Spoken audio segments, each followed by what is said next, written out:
नमस्कार विद्यार्थी मित्रों, मैं महेश कुमार पांडे।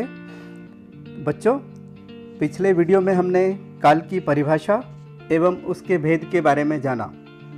अब हम तीनों कालों में से सबसे पहले इस वीडियो में भूतकाल किसे कहते हैं और भूतकाल के भेदों के बारे में विस्तृत रूप से जानेंगे। तो बच्चों, ये वीडियो आप पूरा देखिए और अगर आपको ये अच्छा लगता है तो इसमें कमेंट्स कीजिए। तो हम देखते हैं सबसे पहले भूतकाल की परिभाषा। भूतकाल किसे कहते हैं इसके बारे में हम पहले देख चुके हैं। तो ये भूतकाल की परिभाषा क्रिया के जिस रूप से उसके बीते हुए समय में होने का बोध हो उसे हम भूतकाल कहते हैं। जैसे कुछ उदाहरण है यहाँ पर। देवांश ने खाना खाया, देवांश खाना खा रहा था, देवांश खाना खा चुका था और देवांश खाना खा चुका होगा, देवांश खाना खाता था, खाना बना होता तो देवांश खा लेता। तो इस प्रकार से भूतकाल की परिभाषा आपने देखी और उसके उदाहरण देखे। अलग अलग इसमें कहीं खाया था, रहा था, चुका होगा, खाता था, होता और खा लेता। इस प्रकार से अलग अलग इसमें हमें दिखाई दे रहे हैं। उपयुक्त उदाहरणों से स्पष्ट होता है कि भूतकाल की क्रिया में घटित होने के समय में भी अंतर होता है। इस आधार पर भूतकाल को 6 वर्गों में बांटा गया है, यानी अलग अलग समय में अलग अलग अंतर होता है। तो भूतकाल के 6 भेद यहाँ पर बताए हैं। सामान्य भूतकाल, अपूर्ण भूतकाल, आसन्न भूतकाल, संदिग्ध भूतकाल, पूर्ण भूतकाल और हेतुमद भूतकाल। तो इस प्रकार से भूतकाल के 6 भेद हैं।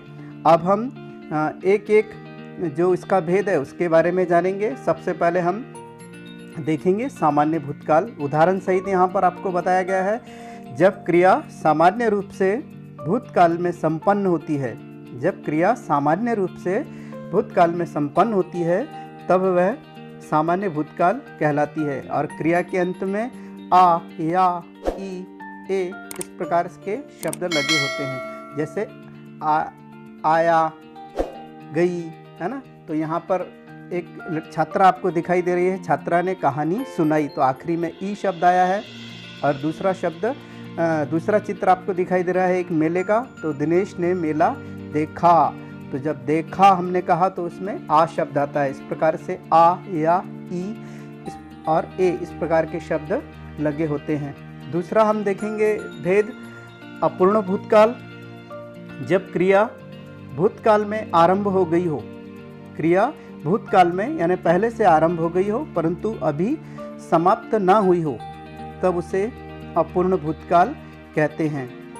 यानी अभी क्रिया समाप्त नहीं है, शुरू है क्रिया और पहले से शुरू हुई है। क्रिया के अंत में रहा था, रही थी, रहे थे इस प्रकार के शब्द लगे होते हैं। जैसे उदाहरण देखिए, बच्चे विद्यालय जा रहे थे और श्रेयांश पढ़ रहा था। तो यहाँ पर पहले इसमें है रहे थे और रहा था। इस प्रकार से जो क्रिया है वो अभी शुरू है, समाप्त नहीं हुई है। तो ये अपूर्ण भूतकाल का उदाहरण है। तीसरा इसका भेद है आसन्न भूतकाल। क्रिया के जिस रूप से उसके अभी अभी समाप्त होने का बोध हो उसे आसन्न भूतकाल कहते हैं। यानी क्रिया शुरू हुई है और यहाँ पर अभी अभी समाप्त हुई है, जस्ट। जैसे बच्चे खेलकर आ गए हैं, बच्चे अभी तक खेल रहे थे और वो खेलकर आ गए हैं। तो अभी अभी समाप्त किया है उन्होंने खेलना और वो वापस आ गए हैं। दिव्या ने पुस्तक पढ़ ली है। दिव्या के पास में आपको एक पुस्तक दिखाई दे रही है कि दिव्या ने पुस्तक पढ़ ली है और वो अपना उसका जो कार्य है वो पढ़ने का कार्य समाप्त कर चुकी है। तो इस प्रकार से क्रिया के जिस रूप से उसके अभी अभी समाप्त होने का बोध हो उसे हम आसन्न भूतकाल कहेंगे। इसका चौथा भेद देखिए, संदिग्ध भूतकाल। तो भूतकाल का जो चौथा प्रकार है वो है भेद है संदिग्ध भूतकाल। क्रिया के जिस रूप से भूतकाल में क्रिया के पूर्ण होने में संदेह हो उसे संदिग्ध भूतकाल कहते हैं। यानी क्रिया के पूर्ण होने में अभी संदेह है, हमको अभी कंफर्म पता नहीं है। जैसे स्टेशन पर गाड़ी आ चुकी होगी, हाँ हम लोग बस निकलने वाले हैं या पहुंचने वाले हैं, टिकट ले रहे, तो गाड़ी आ चुकी होगी और बच्चे विद्यालय चले गए होंगे। हम लोग कहीं बाहर गए तो हमें अंदाज लगा सकते हैं कि बच्चे विद्यालय चले गए होंगे, तो गए होंगे और आ चुकी होंगी, इस प्रकार से आखिरी में शब्द आते हैं। पांचवा भेद है पूर्ण भूतकाल का।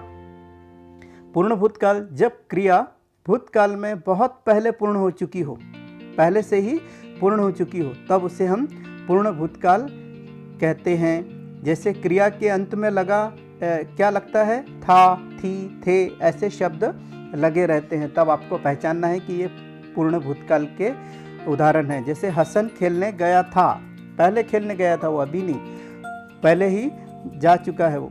तो राम ने रावण को मारा था, ये बहुत पहले की घटनाएं हो चुकी है, तो मारा था।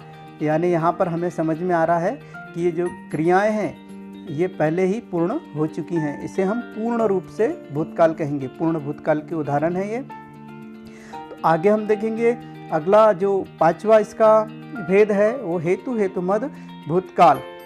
तो जो क्रिया भूतकाल में संपन्न हो सकती थी, यानी संपन्न हो सकती थी परंतु किसी कारणवश नहीं हो सकी, उसे हम हेतु हेतुमद भूतकाल कहते हैं। जैसे यहाँ पर दो उदाहरण आपको दिखाई दे रहे हैं। पहला उदाहरण है, यदि वर्षा हो जाती, समय पर वर्षा हो जाती तो अकाल ना पड़ता, अकाल ना पड़ता, यानी वर्षा पहले हो जाती तो अकाल ना पड़ता। दूसरा उदाहरण है, यदि मैं समय पर स्टेशन पहुँचता तो गाड़ी ना छूटती। कभी कभी होता है ना, हम हमारी ट्रेन मिस कर देते और बस हम पहुँच गए और ट्रेन निकल गई, तो हम क्या कहते हैं कि हम स्टेशन पर अगर समय से पहुंचते तो गाड़ी ना छूटती। इस प्रकार से आपने देखा, उदाहरण सहित आपने जाना। तो विद्यार्थी मित्रों, यदि आपको भूतकाल से संबंधित यह वीडियो अच्छा लगा है तो इसे लाइक कीजिए, अपने मित्रों को शेयर कीजिए और इसे सब्सक्राइब करो, ताकि इसी प्रकार आने वाले जो नए वीडियो हैं हमारे और जो वर्तमान काल हैं, भविष्य काल है, इनसे संबंधित जो वीडियो है आप तक पहुंच सके। तो बच्चों, मिलते हैं अगले वीडियो में। और यदि आप और कुछ नए वीडियो चाहते हैं कि इस विषय पर हमें वीडियो चाहिए, व्याकरण के इस विषय पर वीडियो चाहिए, तो आप लिंक में या कमेंट्स कर सकते हैं, इसमें कमेंट्स करके बता सकते हैं कि हमें इस प्रकार की वीडियो चाहिए। तो मैं आपकी जो डिमांड है वो निश्चित रूप से पूरी करूँगा। तो बच्चों, धन्यवाद, आपने ये वीडियो को अच्छी तरीके से देखा और इसे लाइक कीजिए, सब्सक्राइब करो। तो नमस्कार, मिलते हैं।